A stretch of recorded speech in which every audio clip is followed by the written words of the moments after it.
tuan-tuan, perempuan, para jemaah yang dimuliakan Allah Subhanahu Wa Taala. Pertama-tama dan selamanya kita memanjatkan kesyukuran kita kepada Allah Subhanahu Wa Taala kerana melalui limpah kurnianya, iaitu pemberian kepada kita berbentuk taufik dan juga kemampuan untuk kita melaksanakan ibadah itu, ini dapat kita melaksanakannya dengan seperti yang disyariatkan oleh Allah Ta'ala, dan juga mengikuti atas jalan kehidupan kekasih kita, Nabi kita SAW. Dan apa yang kita mohon dan doakan pada Allah SWT ialah agar nikmat ini dikekalkan kepada kita dan kita kembali pada Allah Ta'ala dalam keadaan demikian. Amin tuan-tuan. Jadi insyaAllah tuan-tuan, ini saya gantilah bidan terjun. Bidan terjun ganti Ustazuna Syekh Ustaz Sofhan bin Halim, iaitu beliau ini ada urusan di Kuala Lumpur. Masya Allah, walaupun saya tak layak duduk di sini dibanding dengan ilmu yang ada pada beliau dan juga asatizah yang lain, dan juga rakan-rakan, sahabat-sahabat yang sama belajar dengan saya. Yang mudah-mudahan perkongsian kita pada waktu maghrib ini jadi menjadikan ia satu perkongsian yang baik untuk kita jadi hamba Allah. Jadi hamba Allah yang sebenar-benar, dengan mana kita melaksanakan ibadah itu semata-mata kerana meyakini itu adalah daripada Allah. Jadi insya-Allah saya hari ini bincang dengan Ustaz Anas untuk untuk baca balik kitab Lataifut Ta'yid, iaitu nama syarah itu Lataifut Ta'yid fi tarjamati wa ta'liqi ala risalati tauhid, iaitu yang dikarang oleh Al-Syekh Al-Imam Arislan ataupun Arsalan Ad-Dimashqi rahimahullah. Jadi kalau siapa yang ada kitab ni, kita boleh buka kitab ni di halaman 17 dan juga nanti kita akan sambung insya-Allah sampai ke halaman 18. Jadi insya-Allah tuan-tuan, sebelum kita mulakan pengajian kita ini, sama-sama kita mulakan pengajian kita ini dengan umul kitab Al-Fatihah. A'udzubillahi minasyaitonirrajim. Bismillahirrahmanirrahim. Iyyaka na'budu wa iyyaka nasta'in. Ihdinas siratal mustaqim. Siratal ladzina an'amta 'alaihim ghairil maghdubi 'alaihim waladdallin. Bismillahirrahmanirrahim. Qala Syekhul Musannif rahimahullah wa nafa'na bihi wa 'ulumihi fid darain. Amin amin ya rabbal alamin. Qala al-wali Syekh Imam Arsalan Ad-Dimashqi rahimahullah, kulluka syirkun khafiyyun, iaitu setiap diri kamu itu merupakan syirik yang tersembunyi. Jadi sebenarnya seperti yang kita syarahkan pada bulan lepas rasanya, maksud di sini ialah kulluka syirkun khafiyyun, itu bermaksud ialah kita tidak lagi membicarakan tentang akidah tauhid. Kita tidak lagi membicarakan akidah berkenaan dengan keesaan. Tapi kita sekarang masuk dalam satu perbincangan, iaitu tauhid para sufi, iaitu tauhid kewujudan Allah. Merasai kewujudan akan wujudnya Allah Ta'ala yang mendominasi hidup kita. Kalau dalam bab tauhid keesaan ataupun dia panggil tauhid sifat 20, ataupun tauhid orang panggil daripada sisi ilmu kalam ataupun mutakallimin seperti al-Asy'ariyah wal Maturidiyah, mereka hanya di peringkat itu hanya membicarakan ketuhanan supaya tidak berlaku syirik pada Allah. Namun di situ ada ketetapan akal, digandingkan juga dengan syarak, digandingkan juga dengan nas-nas daripada Al-Quran dan Hadis, dengan logik akal kita menetapkan ketuhanan dan keesaan yang ada pada Allah.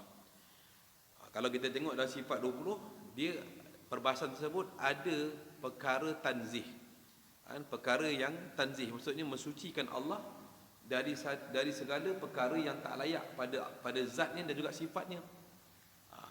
Itu perbahasan dalam sifat 20. Namun dia tidak terhad kepada dalil Al-Quran dan syarak, tetapi dia lebih meluas kepada dalil akal. dalil akal. Sebab akal itu yang akan menetapkan ketuhanan pada Allah.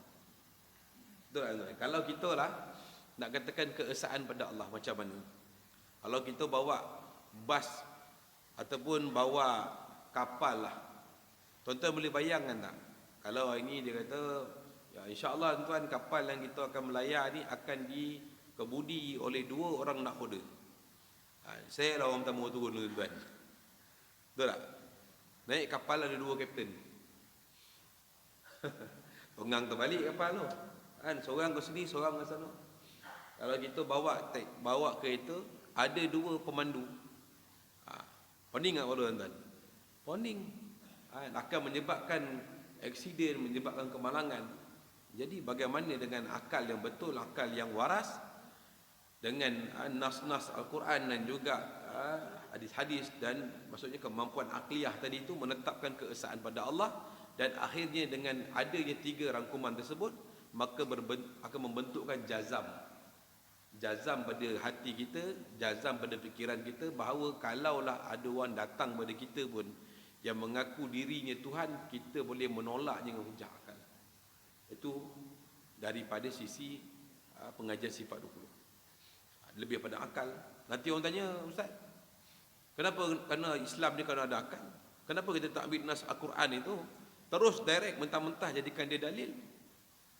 Kan? Kena faham juga akal ini diturunkan untuk orang apa? Untuk orang gila ke untuk orang berakal? Orang Cina datang pada kita, dia kata pada kita, you punya Tuhan apa macam lah? Kita boleh kata, awak pergi ambil Quran, muka surat sekian-sekian, tengok itulah dalil Al-Quran. Orang cakap, lu gila, saya mana boleh baca Quran? Betul tak? Kalau untuk orang yang ada akal, maka kita kena berdebat dengan akal. Kita kena terang dengan bayan, tabayun atau apa ni, kita kena bayan dia, maksudnya menerangkan ketuhanan itu dalam bentuk yang boleh diterima akal. Tak boleh kata, you baca Quran lah, baca hadis lah, Bukhari baca Muslim. Orang pun Cina tu pun tak tahu apa tu Bukhari tu. Haji Bukhari bikin tulis canai punya orang lah. Dia pun tak tahu. Jadi untuk perkara akidah ini, maka akal memain peranan penting dalam menetapkan keesaan pada Allah. Jadi bila orang yang ada akal tadi, maksudnya orang yang beriman pada Allah, yang meyakini keesaan dan ketuhanan pada Allah, maka Al-Quran, hadis Nabi itu menjadi pedoman dan juga panutan dalam hidup dia. Dan dia sentiasa menzahirkan tanzih, iaitu akan menjalani hidup ini dengan untuk menyucikan Allah daripada segala perkara yang boleh mendatangkan dirinya syirik. Jadi dalam akidah ini juga, waktu kullu syirkun khafiyun ini tidak membicarakan tentang akidah yang melanggari akidah yang sebenar, seperti menyembah berhala, seperti mengiktikadkan ada kuasa selain daripada Allah. Sudah habis itu, orang sufi dah habis bicara dah. Mana satu orang yang masuk ke dalam suatu jalan salik ataupun panggil jalan orang-orang sufi, maka perbahasan fiqh dan perbahasan akidahnya dah selesai. Dah tak bicara lagi dah. Dia hanya bicara bagaimana hubungan hati ni pula dengan Allah. Iaitu kalau kita tengok dari segi fiqh, ibadahnya lebih bentuk jawahir, bentuk dalam jawarih, dalam amal-amal arkan. Kalau kita tengok dalam bidang akidah pula, dia berbentuk dalam akal. Satu bagi mutakallimin, orang-orang yang ahlul akal, yang menggunakan akal, jangan juga dengan dalil-dalil yang qat'i lagi subut dalam menetapkan ketuhanan. Namun dalam perkara tasawuf ataupun zauqi ini, maka memerlukan hati. Orang yang tidak mahu beriktikad ataupun orang yang tidak mahu beriman pada Allah ini, dia bukan masalah hati dia, bukan masalah pada diri dia, tapi masalah pada akal dia. Kerana akal dia tak mampu. Kadang-kadang kita tanya pada orang bukan Islam, kenapa tak nak peluk Islam? Dia kata, saya punya agama betul juga. Saya punya mak sudah ajar ini macam sekian. Takkan mak saya mau tipu? Dia kata, memang mak kita tak tipu, tapi mungkin dia salah. Mungkin dia salah faham tentang ketuhanan. Akhirnya dia dengan dia tidak mahu menggunakan akal dia untuk datang pada akidah yang betul. Pasal tu dalam masalah akidah yang besar ialah taklid.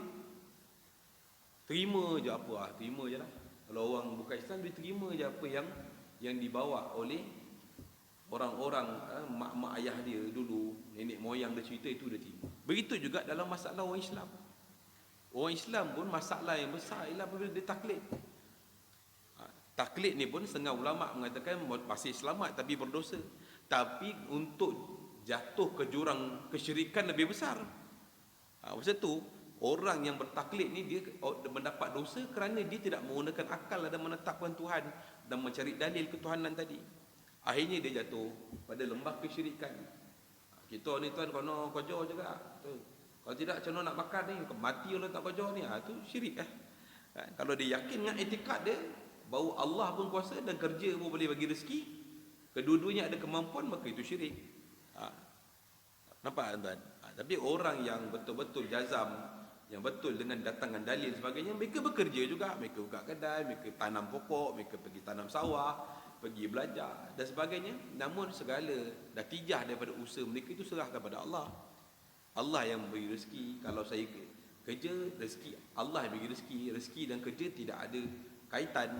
Jika Allah nak bagi rezeki, tanpa kerja pun Allah bagi rezeki. Kalau Allah nak bagi rezeki, tak nak bagi rezeki, kerja macam mana pun tetap Allah tak bagi rezeki. Itu i'tiqad kepada orang yang menggunakan akidah yang betul. Jadi akidah ini, akidah sifat 20 yang kita belajar daripada Ustaz Luna, Ustaz Sofan kita, itu membicarakan tentang pegangan akidah. Bagaimana kita nak menggunakan akal kita, bagaimana kita nak berinteraksi dengan dalil-dalil Al-Quran dan hadis untuk menjadikan sebagai satu pegangan dalam hidup kita bahawa pada kalimah la ilaha illallah itu dengan segala sifat istighna dan iftikar itu dipegang dengan betul. Itu. Dan Syahid Sufi dia membicarakan hati pula. Bagaimana hati memandang Allah? Tadi akal pada menetapkan, sekarang hati pula nak memandang Allah. Kalau kalau bagi orang sufi seperti Al-Imam Ahmad Zarruq rahimahullah, Allah itu lebih jelas dilihat. Maksudnya lebih jelas dilihat kewujudannya. Bukan maksud lihat pemata, Allah ada. Sebab mata kita tak akan mampu untuk melihat Allah Ta'ala. Matahari cahaya terik pun tak mampu nak tengok. Ini kan Allah yang lebih indah, lebih sempurna zatnya. Jadi hati memandang pada Allah. Kalau kita hati memandang pada Allah ni, kalau kita kata hati itu memandang Allah di hadapan Allah, maka itu tidak menatijahkan posisi lagi. Sebab hati ini tidak ada posisi. Pandangan mata kita mungkin ada posisi, di depan, di belakang dan sebagainya. Tapi bila hati itu memandang pada Allah, maka dipanggil situ tauhid syuhudi. Orang yang mendapat syuhud pada Allah, mendapat penyaksian yang benar akan kewujudan Allah Subhanahu wa taala. Hati ni hanya memandang Allah Subhanahu wa taala. Masalahnya sekarang pula saya, kita semua, mungkin tuan-tuan taklah, saya lah, punya hati tapi membelakangi pandangan hati kita untuk tidak memandang Allah. Memalingkan hati kita memandang masih wallah. Itu masih wallah ialah nafsu lah. Iaitu apa-apa perkara yang boleh menyukakan kita, yang boleh menyebabkan kita rasa terpersona, maka kita akan cenderung, hati kita akan mudah nak buat amal soleh. Buat amal soleh tapi dia buat tadi bukan kerana Allah, tapi kerana suka dipanggil pak lebay, kerana suka dipanggil orang soleh. Memandang hawa nafsu itu, memandang pada dirinya ujub, memandang dirinya itu ada ananiah. Aku ni. Satu, kulluka syirkun khafiyun. Setiap kamu itu ada ananya. Ada akunya. Aku yang ada dalam diri itu yang kena buang. Dalam tasawuf itulah tujuannya. Tasawuf ini ialah untuk membuang keakuan. Membuang keakuan. Kadang-kadang kita pun fikir bangun solat, tidur ni, aku nak solat ni, aku nak sedekah ni, masih dia memandang aku. Dia tidak memandang apa yang Allah nak pada aku. Apa yang Allah nak sekarang, apa yang Allah nak waktu zuhur ni, apa yang Allah nak aku buat dengan duit ini. Dia hanya memandang aku. Kalau dia nak buat, dia buat. Dia tak nak buat, dia tinggalkan. Masih dia buat dengan diri dia. Maka itulah, kalau di segi perbahasan sufi itu dia panggil, dia panggil apa, syirik khafi. kulluka syirkun khafiyun. Dia bukan lagi syirik jali dah. Dia tak cerita pasal sembah topekong, sembah selain pada Allah, tapi sembah melihat sisi Tuhan dalam dirinya. Menyebabkan dia di situ tak boleh nak pergi lagi dah. Kerana ada batasan ana itu, ana khairun minhu, itulah yang telah keluarkan iblis daripada syurga. Aku lebih baik daripada dia. Padahal Allah yang menjadikan dia baik, dia lupa.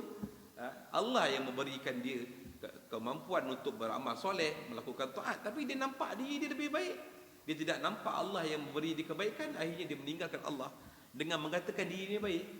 Itu perkataan yang Allah paling benci dan menyebabkan dia keluar daripada kenikmatan. Begitu juga dengan kita. Orang yang ada masalah ini bukan orang yang di luar, bukan orang di luar masjid, tapi orang di dalam masjid. Ada perasaan itu terkadang. Kita rasa kita dah solat, kita rasa aku dah solat, alhamdulillah. Kita rasa dah solat tu alhamdulillah, bukan masa solat tu rasa alhamdulillah. Kan? Kerana apa? Bila kita dah solat tu alhamdulillah, kerana dah lepas beban. Dah rasa alhamdulillah aku dah solat lah. Alhamdulillah. Dan kadang-kadang tertinggal solat pun tak rasa apa, rasa tak apalah, qada jelah, kan? Dia tak rasa itu satu kesetiaan pada Allah. Dia masih rasa aku boleh solat, aku boleh qada. Ini masalah aku yang dalam diri ni. Akhirnya dia bukan menyembah Allah dengan sebenarnya, tapi dia hanya melaksanakan ketaatan itu kerana dirinya sendiri. Ada orang dia melakukan ibadah, alhamdulillah.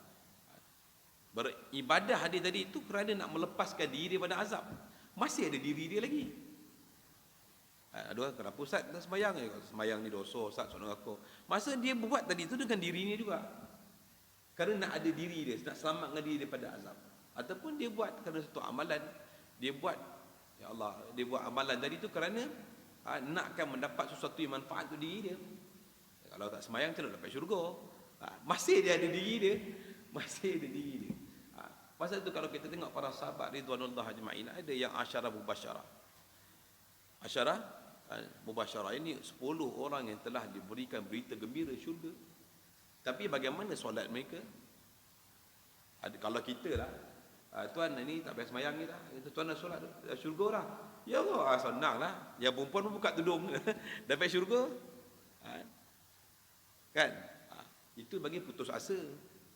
Orang putus asa dengan Allah. Kerana dia buat amal ibadah tadi bukan kerana Allah, dia nak dapatkan syurga tadi. Tapi para sahabat yang walaupun dah diberi berita gembira tentang syurga, masih ibadah dengan Allah. Bukan ibadah yang biasa-biasa, tuan, ibadah yang luar biasa.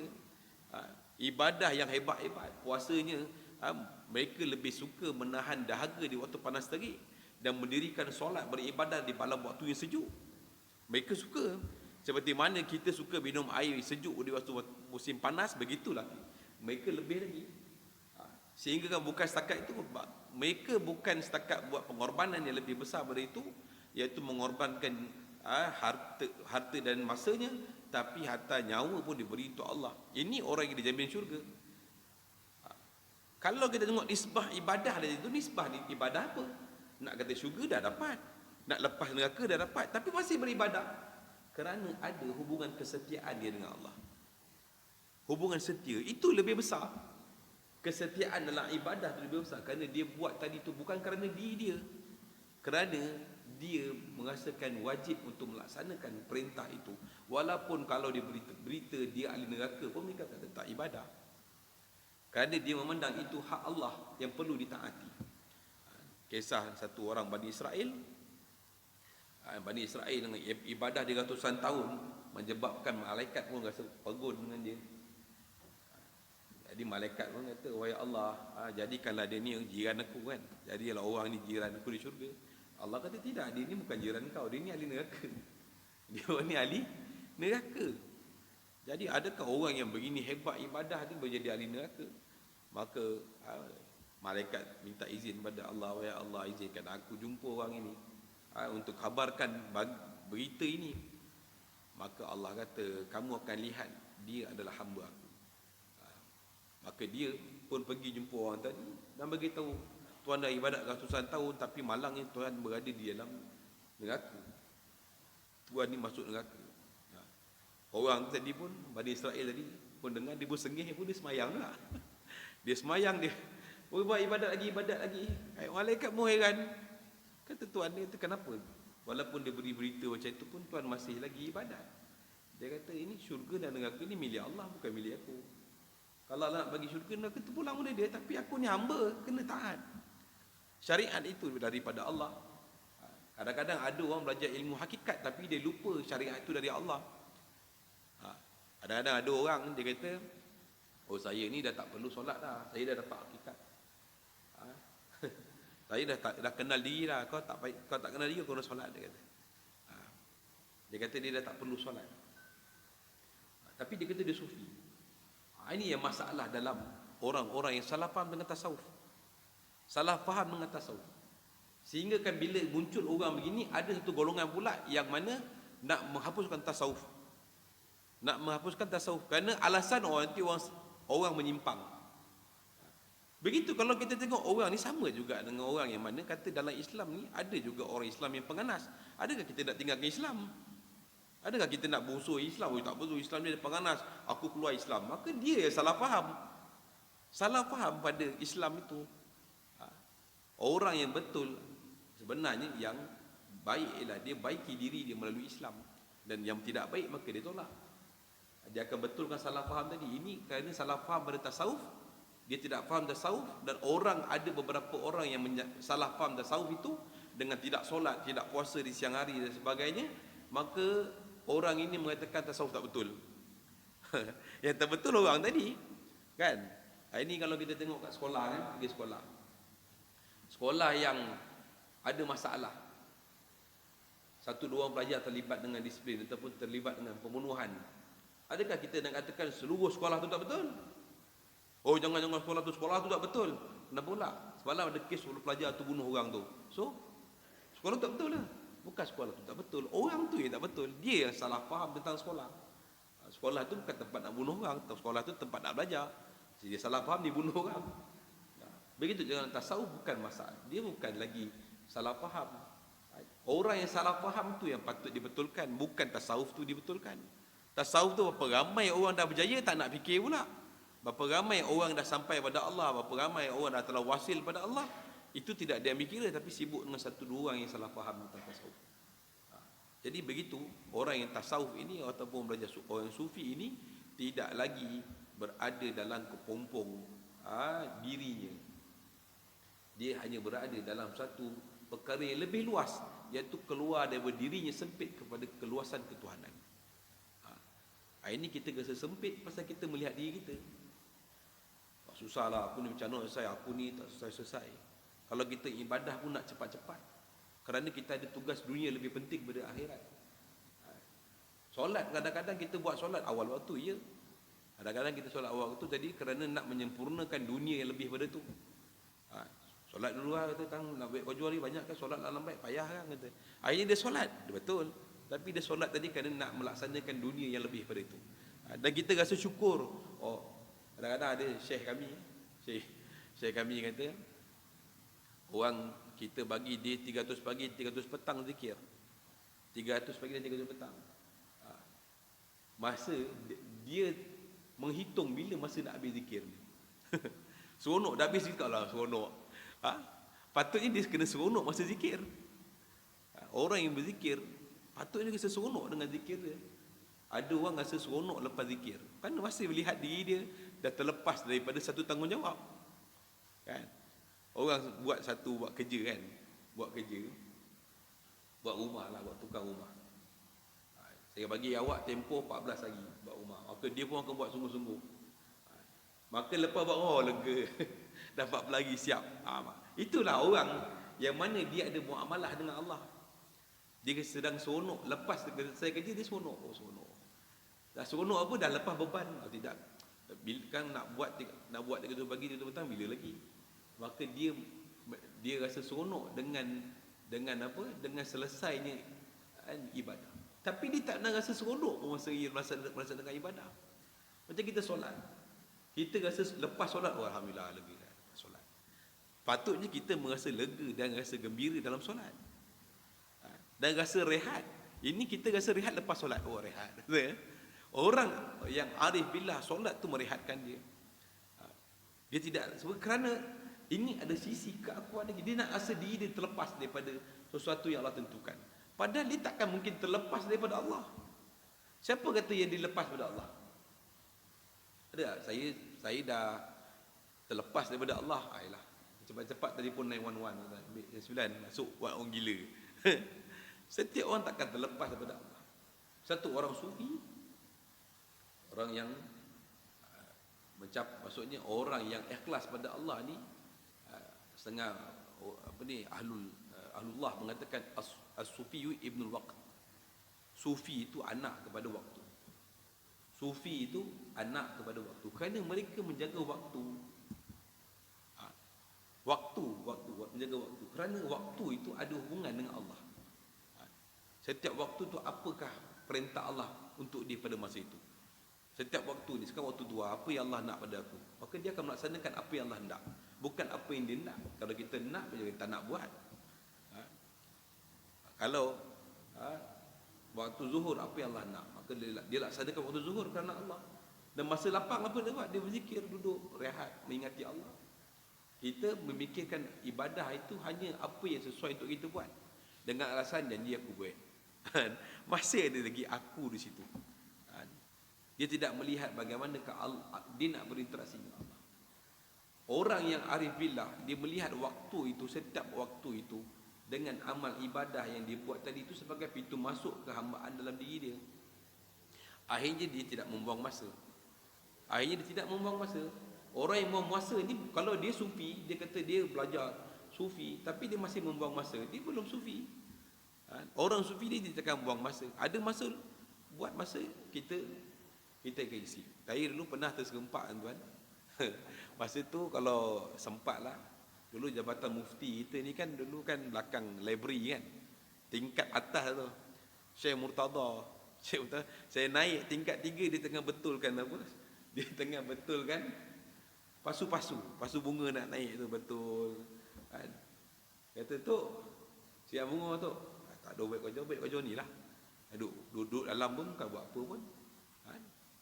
Maknanya tuan, orang ni dia walaupun kita nampak beliau sedang buat kerja, walaupun tak layak buat kerja macam tu, pada kedudukan yang tinggi sebagai mufti kerajaan dan sebagainya, tapi mereka tak nak buang masa kosong tu untuk rehat-rehat. Ini kalau kita ada masa rehat, rehat betul-betul, tinggalkan ibadat. Kita rasa ibadat tu ialah beban. Kita jarang gunakan ibadah untuk melepaskan lelah kita, bahkan kita jadikan perintah Allah tu macam beban lah, malah nak ibadat. Kalau kita ada peluang nak tidur, kita akan tidur saja satu hari. Kalau kita dah penat drive, contoh drive, penat, tidur. Kita tak pernah fikir pun masa banyak lagi ni, tak kejap lagi ke, tak esok ke, nak mati ni. Bagaimana hubungan aku dengan Allah? Takkan masih macam budak darjah 5 lagi, masih budak umur wakil balik lagi.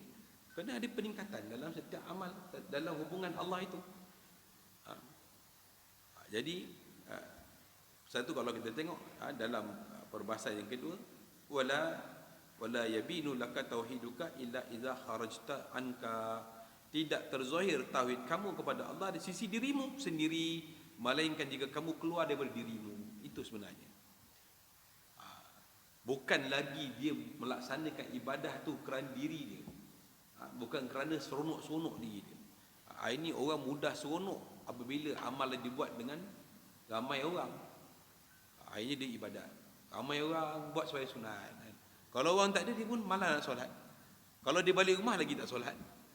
Kerana dia melaksanakan solat tadi, walaupun dia bukan kerana orang, tapi dia melaksanakan solat tadi kerana semangat yang ada dalam diri dia. Semangat. Ada orang buat dengan semangat buat. Tapi bila sakit, dia tak dapat buat dah. Bila dia tak dapat nak buat kerana dia melaksanakan ibadah dengan semangat. Sepatutnya kita ni berusaha untuk melahirkan atau menzahirkan ibadah kita itu dengan pertolongan Allah, dengan mendambakan pertolongan. Ya Allah, bantu aku solat. Satu antara doa yang Nabi SAW ajar kepada Sayyidina Muaz radhiyallahu ta'ala anhu ialah Allahumma a'inni ala zikrika wa syukrika wa husni. Wahai Allah, bantulah aku. Bantu, minta Allah bantu. Kita pun dalam, kerana bila orang yang bantu itu sebenarnya dia telah keluar, minta bantuan telah keluar daripada kemampuan diri dia. Orang yang minta bantuan selalunya orang yang merasa dirinya lemah. Orang yang merasa dirinya tidak ada apa-apa, akhirnya dia minta bantuan. Satu, apabila kita tengok dalam surah Al-Fatihah, bahkan Ibn Qayyim pun pernah, Ibn Qayyim anak murid Ibn Taymiyah kan, kita tengok pun dia pernah syarahkan, iyyaka na'budu wa iyyaka nasta'in. Iyyaka na'budu iaitu dengan kita menyembah pada Allah, dan kepadamu ialah aku minta tolong. Ya Allah, kepadamu kami menyembah dan kepadamu kami minta tolong. Kerana apa? Orang yang nak menyembah Allah dengan tidak rasa ditolong oleh Allah, itu ibadahnya kosong. Dia hanya melaksanakan ibadat tu dengan rasa dirinya boleh mampu buat. Kerana dia tidak keluar daripada kepompong dirinya. Tapi apabila dia keluar daripada dirinya dan melihat dirinya lemah, maka dia akan datang, ya Allah bantulah aku, itu ibadah. Ini masalah utama dalam kita ialah kita masih dalam kepompong hidup kita. Kita masih dalam rasa kemampuan, aku mampu buat ini, aku berdaya ini. Bila kita tak keluar di kepompong ini, selagi itu kita tak akan merasa kehambaan, dan kita tak rasa kita berada di peringkat yang paling bawah, rendah. Rumah kita nak roboh, rumah kita sengit, ada orang datang, bang, rumah abang sengit lah. Dia pun duduk dalam rumah, tak ada, rumah aku okey. Memang dia takkan nampak rumah dia sengit, kerana selagi dia tak keluar daripada rumah dia, dia takkan lihat rumah dia sengit. Kalau dia keluar dari rumah, rumah aku sengit lah. Jadi dia nak tengok hubungan dia dengan Allah sengit atau tidak, dia kena keluar dalam diri dia. Tengok, ya Allah, rupanya banyak lagi perintah kau yang aku tak taat, ya Allah. Sebab kita rasa kita akan buat apa amal yang kita suka, dan kita meninggalkan apa amal yang kita tak suka. Kita akan buat amal yang kita seronok yang dibuat, supaya ini aku buat ni supaya aku, contoh kita baca surah Al-Waqi'ah. Baca surah Al-Waqi'ah setiap malam, supaya apa? Aku tak ada miskin lah. Sebab Nabi kata siapa yang surah Al-Waqi'ah setiap malam, dia tidak akan miskin. Maka dia buat kerana rasa takut dengan kemiskinan. Padahal dia tahu Allah tu Maha Kaya. Dia buat. Dia masih buat. Walaupun hadis Nabi itu betul, kefahaman yang betul ialah bukan kaya, bukan kemiskinan dalam bentuk maknawi, dalam bentuk yang real, tak makan, duduk bawah kolong, merempat, bukan. Kemiskinan ialah bukan kemiskinan daripada luaran, kemiskinan daripada dalaman. Apakah maksud kemiskinan dalaman? Ialah dia merasa tak cukup, itu miskin. Jadi dia melaksanakan baca Al-Waqi'ah tadi kerana takut miskin. Dia takut miskin. Berbanding dengan orang yang baca Quran dengan rasa dia cinta pada Allah.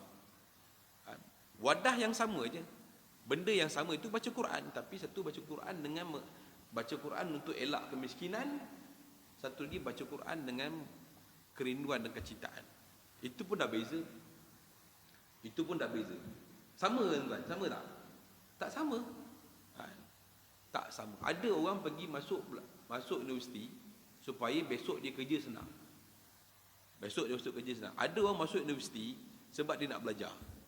Beza tak? Beza.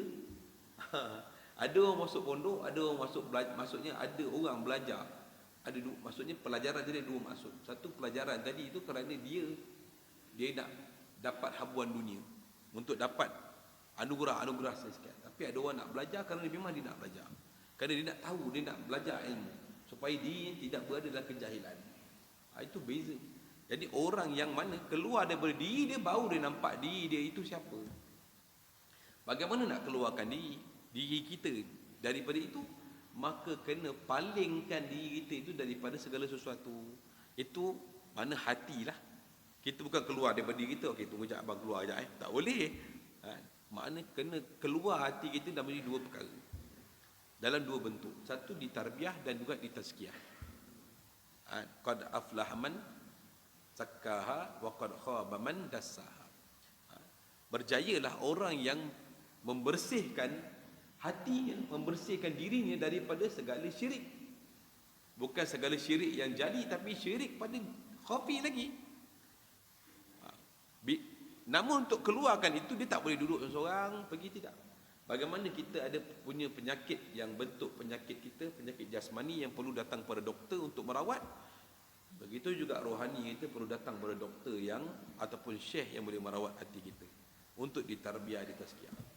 Kadang-kadang kami duduk dengan guru kami, duduk relax-relax sekejap. Tolong alihkan ni apa? Kereta saya kejap. Padahal dia pun boleh je keluar kereta kita. Tapi sebab kita duduk relax, tak ada buat apa, maka dia sibuk orang kita. Sibuk orang kita supaya apa? Rasa ditarbiyah. Rasa syekh aku ni apa salah dia? Biasa dia boleh je alihkan kereta tu sendiri. Tapi dia tak gemar kita tengok duduk senang-senang borak-borak gelak-gelak. Buat kerja sikit. Supaya apa? Besok untuk hubungan dengan Allah kita pun sibuk. Untuk kita datang pada sibuk pada Allah, sibuklah pada peringkat bawah tu. Jangan sibuk pada peringkat atas. Sibuk di tarbiyah, sibuk di tazkiyah. Sibuk dididik oleh guru. Daripada peringkat yang sikit-sikit, akhirnya kita akan sibuk dengan bentuk tarbiyah lebih besar, iaitu meninggalkan apa yang tidak disukai oleh Allah, sibuk mencari apa yang Allah nak daripada kita. Satu dalam tasawuf itu ialah guru kami Syekh Rahimuddin Bantani kata, tasawuf itu bukan buat baik. Tasawuf itu meninggalkan kebaikan. Tasawuf itu meninggalkan kebaikan tetapi membuat lebih baik. Buat yang terbaik. Sebab yang terbaik itu tak terbatas. Kalau kita buat yang baik saja mungkin terbatas. Sebab kita boleh maintain apa yang amal kita buat. Hari ni semayang, aku dah jaga 5 waktu je solat. Maka dia akan jaga maintain 5 waktu. Mengekalkan kesolehan. Tapi itulah tahap dia. Tapi orang yang berjalan menuju pada Allah, iaitu untuk membaiki diri dia, hubungan dia dengan Allah, maka dia akan buat hari ini terbaik, besok lagi terbaik, besok lagi terbaik, besok lagi terbaik, sentiasa terbaik. Sebab terbaik itu tidak ada had, kan? Terbaik itu tidak ada had, dia akan naik. Satu, kerana iman pun akan naik. Kalau kita tengok keimanan para rasul dan anbiya alaihi salatu wasalam, iman dia tak pernah turun. Iman mereka naik kerana mereka memandang hubungan Allah itu dengan terbaik, membuat amal yang terbaik, buat amal yang terbaik. Dan Allah akan suka apabila orang itu datang pada amal yang terbaik. Allazi khalaqal mauta wal hayata liyabluwakum ayyukum ahsanu amala. Amalan yang terbaik bukan di tahap stagnan saja. Orang yang stagnan ni orang panggil play safe. Janji aku buat. Nanti Allah tak tanya, aduh tak buat. Kita pula soalkan orang. Kenapa soalkan diri dia? Kenapa kau tak buat yang terbaik? Kenapa kau asyik tunjuk orang buat? Kenapa kau pun tak suka orang buat benda sambil lewa? Abang buat kerja projek bang. Projek ni dalam 8,000 lah. Ini buat elok-elok bang. Kita kan bagi tu dia buat elok-elok. Buat yang terbaik bang. Tapi kita bagi 8,000, kerja 4,000 punya. Kita pun marah. Apa kau buat kerja? Play safe. Janji buat dah. Tapi cuba kita bagi bajet 8,000, dia buat 15,000 punya kerja. Kita pun okey, bagus ni. Rasa bagus lah. Walaupun Allah tak pernah ambil manfaat pada kita begitu, tetapi kita kena rasa manfaat daripada rasa bermanfaat dengan melakukan terbaik pada Allah SWT. Rasa amal kita itu, mudah-mudahan amal kita yang ini memanfaatkan hubungan kesetiaan kita pada Allah SWT. Orang yang melakukan terbaik, dia bukan lagi bicara tentang syurga dan neraka, tapi bagaimana hubungan dia dengan Allah. Kalau kita lah buat sesuatu orang dengan kekasih kita, selalu kalau orang bercinta saja tahu makna terbaik ni. Dia akan tahu maksud terbaik, maka dia akan buat yang terbaik untuk mendapat hati kekasihnya. Jadi itu bukan masalah dapat atau tidak, dia akan buat untuk dapatkan dia kekasih tadi. Jadi orang yang mana buat terbaik itu bukan lagi berkenaan dengan nak dapat syurga ataupun hindar dari neraka, tapi dia nak baiki hubungan dia dengan Allah. Maka apabila dia membaiki hubungan dia dengan Allah, maka untuk datang pada Allah, dia tidak boleh datang dengan bentuk ketuanan, dia kena datang dalam bentuk kehambaan. Baru dia boleh baiki hubungan dia dengan Allah. Kalau tidak, dia tidak akan perasan diri dia hamba, ataupun dia tidak akan perasaan diri dia hamba, tapi dia akan merasa dirinya itu hanya beribadah, hanya menghambakan diri pada Allah bila dia perlu saja. Bila dia rasa susah, bila dia rasa memerlukan, baru dia akan ibadah dengan sebetul-betulnya. Tapi bila di luar masalah kesusahan dan juga di luar masalah keperluan, maka dia akan ibadat macam biasa je. Solat, yang aku buat. Tapi bila susah, ya Allah, tolong aku, ya Allah. Dia akan rasa tawajuh. Jadi orang yang rasa perlu pada Allah tak sama dengan orang beribadah untuk baiki hubungan dengan Allah, maka dia akan buat lagi baik dalam bentuk kehambaan. Dengan bentuk kehambaan itu dia akan buat amal yang terbaik. Nanti kalau ada masa kita sambung balik, fakullama akhlasta yukshafu laka annahu huwa la anta fanastaghfiru minka. Setiap kamu ikhlas, iaitu ikhlas ni maksud kosong. Ikhlas itu kosong. Selesaikan dirimu, maka akan disingkapkan untukmu bahawasanya wujud hakiki hanyalah dia, iaitu Allah, bukan kamu sebagai sekutunya. Sebab kalau kita tak keluar daripada pintu kehambaan, kita akan lihat kita ni sebagai sekutu dengan Allah. Pengarah dengan pengarah tahu jawatan sama kan. Imam dengan imam tahulah imam, dia pun imam, nampak sekutunya.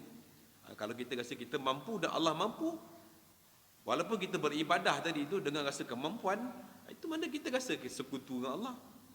Jadi nanti kita akan masuk, insya-Allah akan datang seterusnya, dan seterusnya kamu akan meminta ampun kepadanya kerana malu pada Allah bahawa diri kita sangat lemah dan yang wujud hanyalah Allah.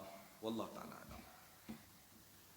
Perbahasan ni macam dalam sikitlah, tapi insya-Allah saya pun tak adalah main sangat, cuma lebih pada perkongsian, supaya kita dapat kongsi, dapat amal dan juga dapat baiki tazkiyah diri kita. Wallahu taala alam.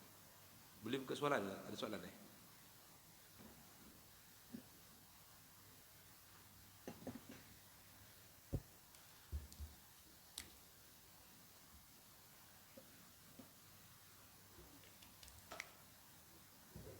Bismillah.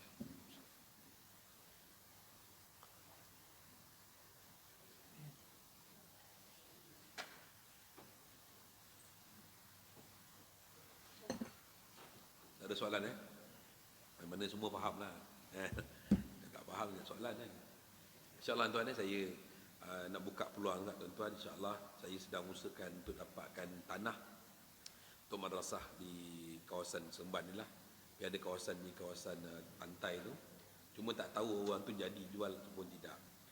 Cuma sekarang rate tanah tu kawasannya 100,000 lebih. Kalau sahabat saya ni jadi wakaf, maka kita maksudnya duit tu akan digunakan pembangunan. Maksudnya kalau jual, maka duit tadi tu akan digunakan untuk pembelian tanah, untuk wakaf. Jadi tuan-tuan, perempuan, kalau ada nak wakaf atas nama diri sendiri ke, atau juga atas nama mak ayah kita ataupun ahli keluarga kita yang telah kembali pada Allah, bolehlah buat demikian untuk berwakaf tanah tersebut. Kami tengok di kawasan pantai lah. Mudah-mudahan Allah terima pengorbanan kita dan jadikan semua amalan kita diterima oleh Allah SWT. Jadi untuk tuan-tuan kalau nak wakaf, boleh direct dengan saya pun boleh, ataupun boleh wakilkan Ustaz. Ustaz boleh insya-Allah. Wallahu taala alam. Subhanallah wa bihamdihi, subhanakallahumma wa bihamdika, asyhadu an la ilaha illa anta, astaghfiruka wa atubu ilaik. Subhana rabbika rabbil izzati amma yasifun, wa salamun alal mursalin, walhamdulillah.